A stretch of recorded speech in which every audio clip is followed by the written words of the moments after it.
Okay, so in this week's guitar lesson, we're going to learn how to play an acoustic ragtime composition that I wrote for this lesson. And this is one of those standalone compositions that works by itself without a jam track. And these are a great way to practice because you have an end goal. You have a song to work towards, as opposed to sitting and practicing a scale or something sort of out of context. You have a song to work towards, and this is a song that you can play for other people. You can just sit around and play it by yourself. But the real value add is going to be everything we talk about in this video. We're going to talk about why all of the notes work, so that in the future, when you want to use all of the licks that were used in this composition, or any of the licks, you can use them because you're going to understand the reference behind them. You're going to understand why they work and what they're attached to. So in this video, we're going to go through the first half of that composition. If you'd like to watch the second part and also download the tablature and also access the on-screen tab viewer, which is interactive, you can get all of those extra things for this lesson by going to activemelody.com, go to the weekly lessons page, and do a search for EP518. Okay, so this song is in the key of C. However, it starts on the 5 chord. It starts on the G. So this is one of those situations where the first song, or the first chord in the song, does not tell you what the key of the song is. It starts in the 5 chord, then it resolves to the 1 chord. If you'd like more information on how to determine what key a song is in, I'll put a lesson up on the screen that has a part in that lesson that goes into more detail on how to do that. But anyway, so the song starts on a G7. Let's actually listen to that G7 part, and then we'll talk about how to do it. 1, 2.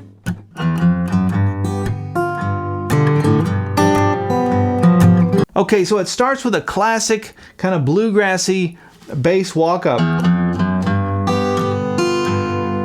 So the first thing we're going to do is get that little bass part. So this is all on the 6th string. So it's open 6th string, 1st fret, 2nd fret, 3rd fret. And you're going to use those fingers, index, middle, and ring. Now, even though that doesn't seem like much, this is already a little idea that you can connect to your G chord. Anytime you're playing a song that goes to the G, watch this. There it is. So it's a little bass walk up to get you to your G chord. May not sound like much. A lot of you already understand that. But to somebody out there, that's a big deal. Just that one little idea. So anyway, that's the first idea. We're going to walk up to our G note here on the 3rd fret, and then I'm going to make my G chord like this. That's sort of maybe not the way you learned how to make it in first position, but this is the way I like to make it because watch this. I can quickly go from the G to the G7 very easily. I can also quickly go to my C chord without having to rearrange my fingers. Now when I played that, I use my ring finger to pluck strings 1 and 2 with my right hand. Some of you might want to do that. Some of you might want to just do an upstroke with the pick. It just depends on what's most comfortable for you. If you're a fingerstyle player, obviously you would use your finger. Then we go back to that 3rd string, and then I put my index finger down on the 1st fret 1st string to create that G7 sound. And there's a little bit of a shuffle to it. It's like bass note, strum, bass note, strum. That's kind of the general idea. It doesn't have to be exact. Now watch this. Oh, actually I switched my fingers here. Now this is kind of interesting. I'm still playing a G7, but this may be a fingering for your G7 that you have never played before. This is one of those things that I'd played for years until I discovered this. This is the same shape as my D7 shape here. When you learn how to play D7, first position, you take that same shape and you play it here. So your middle finger is on the 3rd fret 6th string, your ring finger is on the 3rd fret 4th string, and then your index finger is on the 2nd fret 5th string.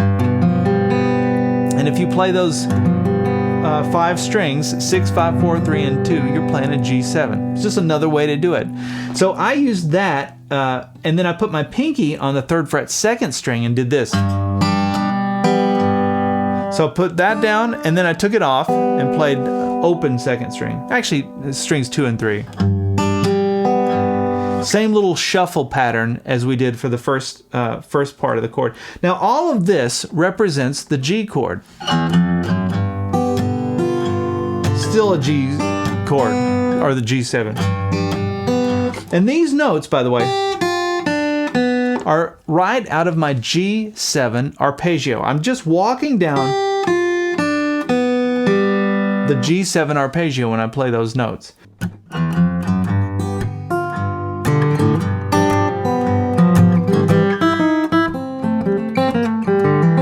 Okay, so I did a quick strum of the C chord, which you know how to play, right? And then watch this.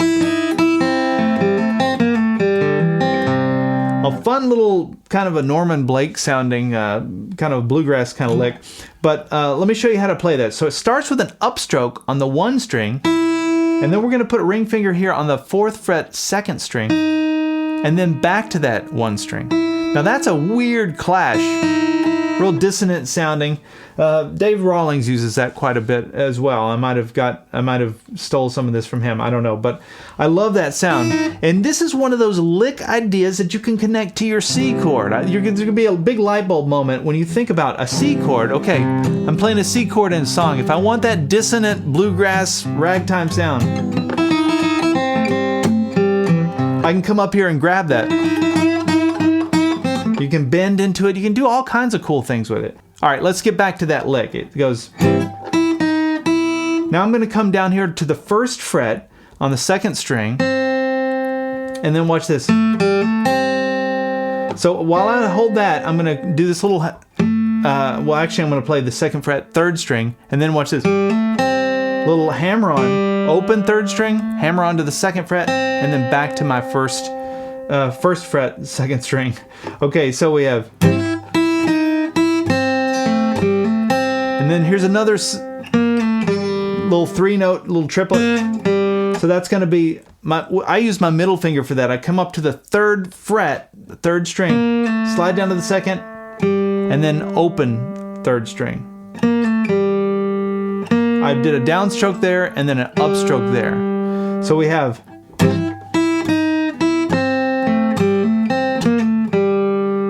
And then after that, there's another triplet that goes.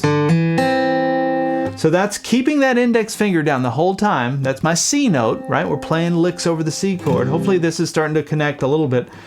So we have. And then I make the chord, then I finish out the chord. But really all I played was the 3rd fret, 5th string. But I went ahead and completed the chord because why not? That way if I bump another string, it's going to be in the chord, so it's going to sound good. So all together that lick.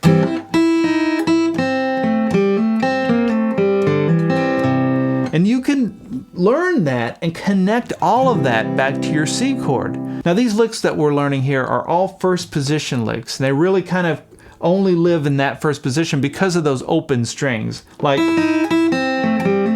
there's a lot of open notes that are used, but that's okay. There's a lot of songs that have a C chord, so you could just take parts of this. You don't have to learn. You don't have to try and fit in that entire lick. You can play something like that. Little ideas. I mean, just go crazy with it. Just take these little ideas and really explore them. All right, so let me back it up from the beginning. I'll do this slowly.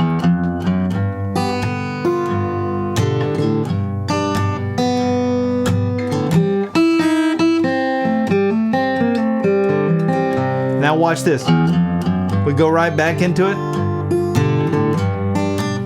Same exact G7 that we did the first time. And the second time I went for my C chord. Now I didn't play it here, I played it here. I played a C chord, but I'm using the A shape. Now why did I play that next C chord here as opposed to here? Well, I did it because I'm working my way up the fretboard. The next lick I was going to play was a little higher. So I played the C chord and then I played this. Let's learn that lick there. So after we play the C chord, and let me give you your bearings here, right? Okay, so there's my C chord. My C major pentatonic scale is right here. So most of what we're doing is right out of. So after I played the C chord, I came up here to the 5th fret 1st string, then did a stretch with my pinky to the 8th fret 2nd string, and then after that 8th fret 2nd string, watch this. I'm going to just bar here on the 5th fret and play strings 2, 3, and 4. Those are my C chord, right? It's that triad. So we have, now I play, that's kind of a little bluegrass lick, but I want you to connect it to this position. If you want to know where we're at in the cage system, right now we're in the G shape. So it's like, I can't do the whole thing because my fingers just won't stretch like that, but that's where we're at. So we have, and then middle finger goes down on the 6th fret 5th string. We do a hammer on to the 7th fret 5th string. And then we have 5, 7, 5, and then we do the stretch up here with our pinky to the 8th fret 6th string. That's the whole lick. All of that lick represents a C chord. Now there's no open strings in that, so that's kind of a nice lick. You could play this anywhere on any key over any chord. Just connect it to your C chord using the G shape right here. Or you can think about your C major pentatonic scale, whatever's the easiest way for you to visualize where we're at.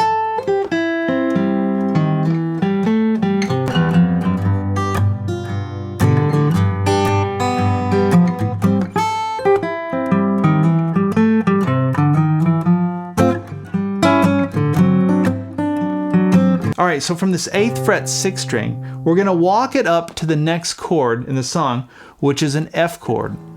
So now we're going to the 4 chord. And watch this. So I walked it up to the F right here. Now that's my F chord using the C shape. And we might as well play it here. We're already in that neighborhood. And what I love about this is from this note, from this 8th fret 6th string, I can walk up chromatically on the 5th string. I can go 5, 6, 7, 8. So here's a little takeaway. Off of this C shape, watch this. That's an awesome idea once you understand that. So you take the bottom note there, in this case it's my F note, and I can go, I can walk up to it. Now I didn't do the walk up on the 6th and the 5th string in this song, but I did go like that on the 5th string and played my F chord. Then the next chord is an A7, and then we go to a D7. So this is just ragtime chords. These are chords that I've, Scott Joplin kind of thing. If you listen to any kind of ragtime music, you'll hear a lot of repeat ideas.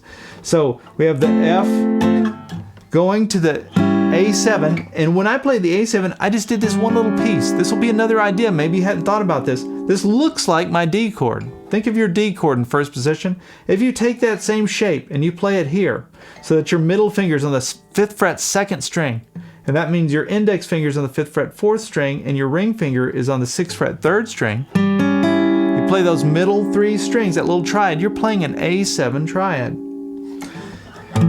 The full version of that would be your A7 like this, right? Like your E shape. You just take your pinky away.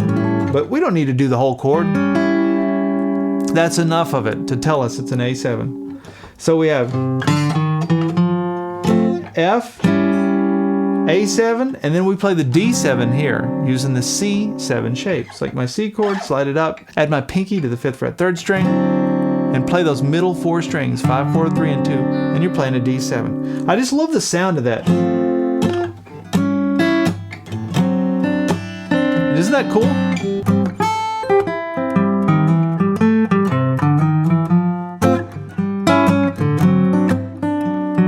Alright, so we have our F, our A7, and I hit both of those chords twice. And then we go to our D7, and a little embellishment off that D7. So we'll play the chord like I just showed you, and then you come up here, and I use my pinky to hit that 5th fret 2nd string, right inside the chord. Just sort of collapse it a little bit.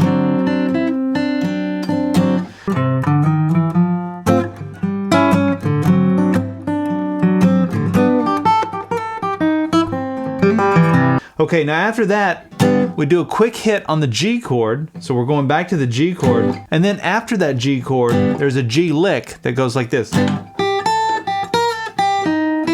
and then we go to the C. So let's look at that. So we play the G chord, we're just using the E shape here, just a one hit of the chord, and then we're between the 3rd fret and the 5th fret on the 1st string. And then a slide, we're going to come up here to the 6th fret 1st string, slide down to the 5th fret, and then down to the 3rd fret, all on the 1st string. Now what is all of that? Well, connect that, think of that as being minor pentatonic scale pattern 1. That's, even though I realize that this note is not, but just for your boundaries, right? It's got that little bluesy sound because of that one note, which is in the minor pentatonic scale. Now these notes would be in your major pentatonic scale. But when you reach up to this 8th fret 1st string, you're reaching into that minor pentatonic scale. But hopefully you can connect it to your E chord shape. So you could do this anywhere, like doing it for A. Right? Okay, so let's get back to our G. We have... Now watch this. Now from here we're going to lead the song back to the C chord. And that's that same lick we've already done before, where we go 4th fret 2nd string to your open 1st string. And that allows you to take your hand off the fretboard and put it in position and come down here to your C chord position. So, and then you're going to use your index finger on the 1st fret 2nd string. So from your G,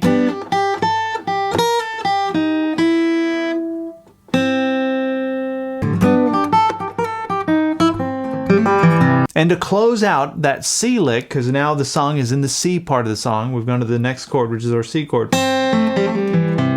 I play this. Another embellishment off of your C chord. And you can see I'm basically just spelling out the chord. So we start with that 1st fret 2nd string, and then we come down to 2nd fret 3rd string, a hammer-on pull-off, and then we come down to the 2nd fret 4th string, and then we put our ring finger on the 3rd fret 5th string. So altogether that lick goes. That's a great embellishment off of your C chord. If there's a C chord in a song now, you can work out the timing, whatever fits the song. You don't have to do it that fast. You can go.